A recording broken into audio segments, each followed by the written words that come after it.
இயேசுவில் அன்புக்குரிய சகோதர சகோதரிகளே, நேற்றைய நாளிலே நாம் தவக்காலத்தை தொடங்கி இருக்கிறோம்.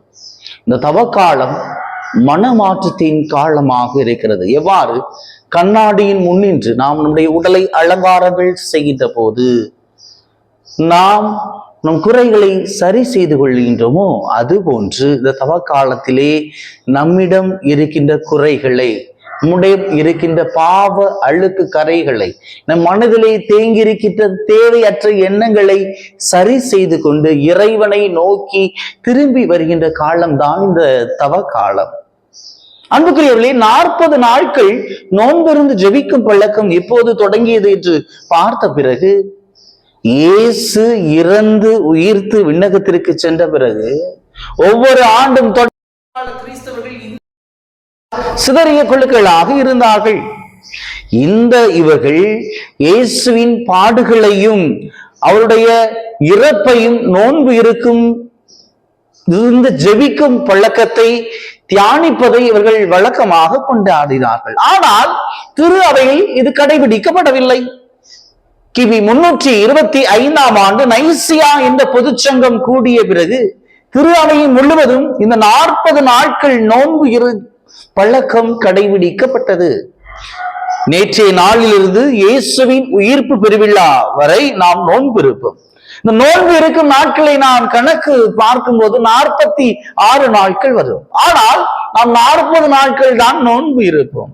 பிரியமானவர்களே, இந்த தவக்காலத்திலே 6 ஞாயிற்றுக்கிழமைகள் வரும். இந்த 6 ஞாயிற்றுக்கிழமையிலும் திருஅவை இயேசுவின் உயிர்ப்பை பற்றி விழாவாக கொண்டாட நமக்கு அழைப்பு விடுக்கின்றது. எனவேதான் தவக்காலத்திலே அந்த 6 ஞாயிறையும் நீக்கிவிட்டு நாம் 40 நாட்கள் என்று கணக்கு வைத்திருக்கிறோம். விவிலியத்திலே 40 என்ற எண் 146 முறை குறிப்பிடப்பட்டுள்ளது. விவிலியத்திலே 40வது அதிகாரம் கொண்ட புத்தகம் விடுதலை பயணம் புத்தகம். பொதுவாக 40 என்ற எண் விவிலியத்திலே சோதனை காலத்தை குறிப்பதாக இருக்கின்றது. மோசே 40 நாட்கள் உண்ணா நோன்பு வைத்தார். இயேசு 40 நாட்கள் உண்ணா நோன்பு வைத்தார். யூதாவின் பாவங்களை, அக்கிரமத்தை சுமக்க எசேக்கியேல் இறைவாக்கினர் 40 நாட்கள் வலது பக்கம் படுத்து கிடந்தார். இயேசு துன்புற்று இறந்த பிறகு 40 நாட்கள் திருத்தூதர்களுக்கு தோன்றி இறை ஆட்சியை பற்றி கற்பித்தார். திருத்தூதர்கள் பணிகள் 1வது அதிகாரம் 3வது வசனம். இஸ்ராயலின் மக்கள் ஆண்டவரின் பார்வையில் தீயதென பட்டதை மீண்டும் செய்தனர். அவர்களை பெலிஸ்தியர் கையில் கடவுள் 40 ஆண்டுகள் ஒப்படைத்தார்.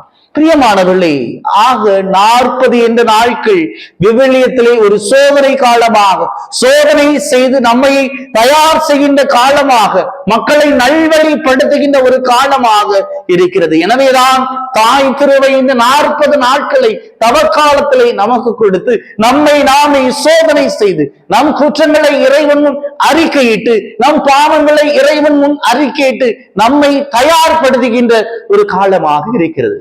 உளவியல் கூறுகிறது, நம்மிடம் இருக்கும் தீய பழக்கங்களை நாம் விட வேண்டும் என்றால் 40 நாட்கள் தொடர்ந்து பயிற்சி செய்ய வேண்டும். அதை போன்று நம்மிடம் ஒரு நல்ல பழக்கங்களை வளர்த்து கொள்ள வேண்டும் என்றாலும் அந்த நல்ல பழக்கங்களை வளர்த்து கொள்ள நாம் 40 நாட்கள் பயிற்சி செய்ய வேண்டும் என்று கூறுகிறது.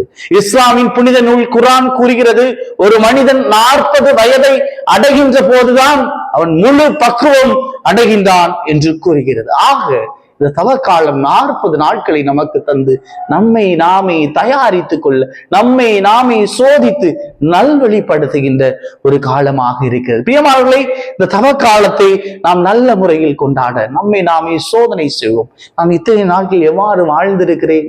இந்த தவக்காலத்திலே நான் என்ன நோன்பு இருந்து நான் ஜெபிக்க போகிறேன்? வழக்கமாக நாம் நோன்பு இருப்பது வழக்கம். தவக்காலத்திலே நாம் சாப்பிடாமல் இருப்போம், ஏதாவது ஒரு சாப்பாடை விட்டு நோன்பு இருப்போம். அந்த உணவு பொருட்களை நான் யாருக்கு கொடுக்க போகிறேன்? தர்மம் தலை காக்கும் என்று நம் முன்னோர்கள் கூறுவார்கள். தவக்காலத்திலே நம்மால் முடிந்ததை, அரிசியோ நம்மால் முடிந்த காசு சேமித்து வைத்து இல்லாதவர்களுக்கு நாம் உதவுவர்களாக இருப்போம். இறைவன் நம்மை தொடர்ந்து ஆசீர்வதிப்பார். எனவே இந்த தவக்காலத்திலே நம்மை நாம் தயார் செய்வோம். இறைவனிடம் குற்றங்களை அறிக்கையிடுவோம், பாவங்களை அறிக்கையிட்டு நம் மனதிலே இருக்கின்ற பொறாமை எண்ணங்கள், வஞ்சகங்கள், தீய பழக்க வழக்கங்கள் அனைத்தையும் விட்டு இறைவனை இறைவன் இந்த தவ காலத்திலே நம்மை தொடர்ந்து ஆசீர்வதிப்பார். ஆமென்.